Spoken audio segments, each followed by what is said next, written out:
Բարևձեզ, Արևմտյան Հայաստանի հեռուստաընկերության հերթական լուրերն են։ Մենք չենք հրաժարիր մեր ինքնութենեն, Արևմտյան Հայաստանը մեր մեջ է, Արմենակ Աբրահամյան։ Ձիրանի ձար երաժշտախումբը Արևմտյան Հայաստանի Երևանյան առաքելության մեջ։ Մայրիկ Մարիա Հակոբսեն, Արևմտյան Հայաստանի որպացած հոգիներուն բահաբան հրեշտակը։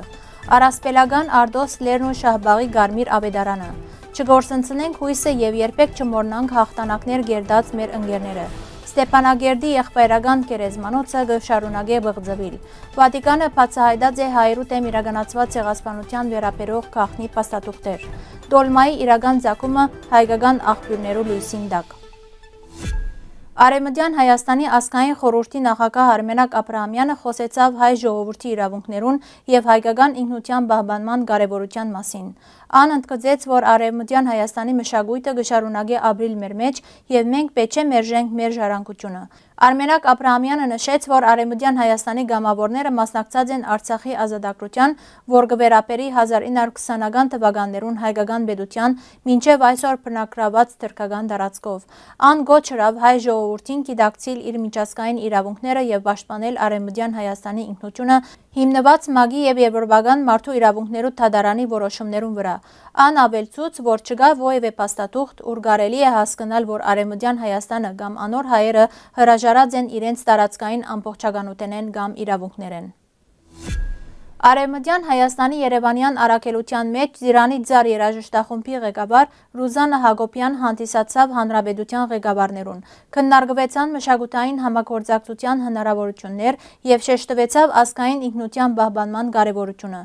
Ձիրանի ձարը հիմնված 2022-ին Ռուզաննա Հակոբյանի եւ Իվո Բոսկվայի նախաձեռնությամբ կներկայացնե հայ երաժշտություն 26 հոգանոց երգչախումբով եւ 5 երաժիշտով։ Խումբը ելույթներ ունեցած է Նիդերլանդներու, Բելգիո, Ֆրանսիայի եւ Հայաստանի մեջ։ Անոնց նշանապանն է «Պահպանենք մեր ինքնությունը» հայ երգերով։ Հանդիպման ընթացքին շեշտվեցավ, որ նման նախաձեռնությունները կարևոր քայլեր են ազգային ինքնության պահպանման եւ մշակութային գաբերու խորացման ուղղությամբ։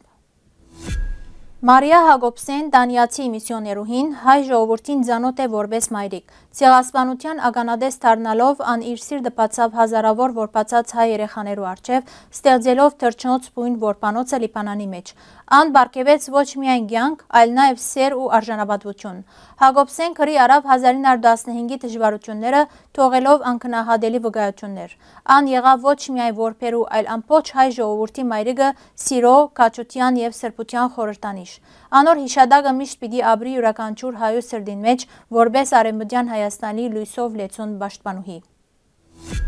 Օքսանա Ղարաբեդյան հատուկ Արևմտյան Հայաստանի մասին հոդվածաշարի համար։ Արդոս Լերը հայկական Դավրոսի վեհակույն կակատներեն բնության հրաշք մըլլալով հանդերձ նաև մեր պատմության ու հոգևոր ժառանգության խորհրդանիշ է։ Վանա լիճի հարավը ան իր լանջերուն վրա կբահե հին բերդեր ու վանքեր։ Այդ լանջերուն վրա կգտնվի Շահբաղ գյուղը, ուր ըստ ավանդության մեկ երազի հիման վրա հայտնաբերված է Գարմիր Ավետարանը ուխտադեղի դարձած սրբությունը։ 1915-ի արհավիրքին մեջ Արդոսը մնաց անսասան, իսկ Ավետարանը դոգունության եւ հիշողության վրա։ Այսօր Լերը գշարունակե կանգնած մնալ իբրև մեր պատմական գիտակցության հսկիչ։ Արևիկ Անդրեասյան, քեղեցիկ, խնամված եւ բայձար հայացքով հայուհին Արցախեն ներս ճանցված էր իբրև հայրենասիրությամբ լեցուն անձնավորությունը։ Ան բուժաշխատողի իր առաքելության հավատարիմ Արցախյան առաջին պատերազմին առաջին օրերեն մինչև դեղահանությունը մնաց նվիրված վիրավորներու օգնության գործին։ 1988 թվականին դեռ երիտասարդ տարիքին միացած էր Արցախյան շարժումին։ Երբ պատերազմը սկսավ, գամավոր եղավ եւ ներկայացած էր հիվանդանոց ծառայելու։ Այդ օրերուն իմ մեջ մեկ ուրիշ արևիկ իշխեր, կպատմի ան։ 4 տարի Մարտակերտեն մինչև Հադրութ չրչեցավ Արցախի դարբեր շրջաններով, օգնելով վիրավորներուն քաչալերելով մարտիկները։ Արևիկը ականատես եղավ նաև ապրիլյան եւ 2020 թվականի պատերազմներու սարսափներուն, սակայն մնաց առաջնակիցի բուժաշխատողը մինչև ռմբակոծությունները։ Շրջափակման օրերուն հավատաց հաղթանակի, սակայն ի վերջո ցավով գործընծուցինք Արցախը։ Այսօր իր ընտանիքը գաբրի Երևանի մեջ։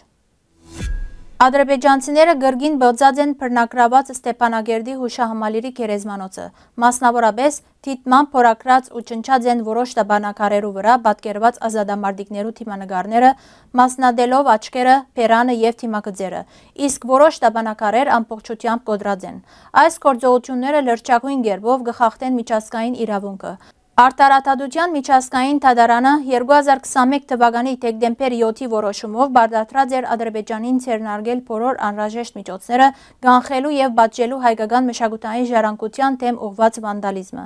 Այս որոշումը հստակորեն ընդգրկած է եկեղեցիները, պաշտամունքի այլ վայրերը, հուշարձանները, դեսարժան վայրերը, գերեզմանատները եւ մշակութային կենտրոնները։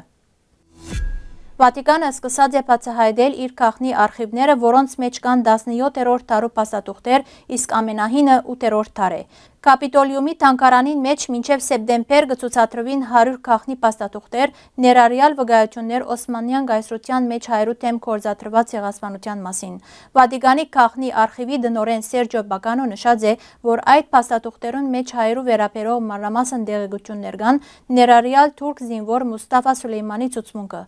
Մենք կմտնեինք հայկական գյուղեր ու կսպաննեինք բոլորին առանց սերի եւ դարիքին նայելու։ Բականո ըսած է, թե այդ վկայություններ կներշնչեն աննկարագրելի ցավ ու սարսափ եւ ստիպած են զինք ամճնալ, որ մարդ է։ Տոլման, որ շատերը կգոչեն թրքական կամ ադրբեջանական ազգային ճաշ, ըստ պատմական ու լեզվաբանական ուսումնասիրություններու հայկական ծագում ունի։ Դոլմա բառը այլ լեզուներուն մեջ չունի ուղիղ իմաստ, լեցնել կամ լեցված ըլլալու, ինչը կասկածի տակ կտնե անոր տեղական ծագումը։ Ուդեստը իր էությամբ եւ անունով ավելի կգապվի հայ խոհանոցի հետ։ Սիրելի հայրենագիտներ, այսօրվան համար այսքան ենք նախատեսած։ Շնորհակալություն ձեր ուշադրության համար։ Լավ մնացեք։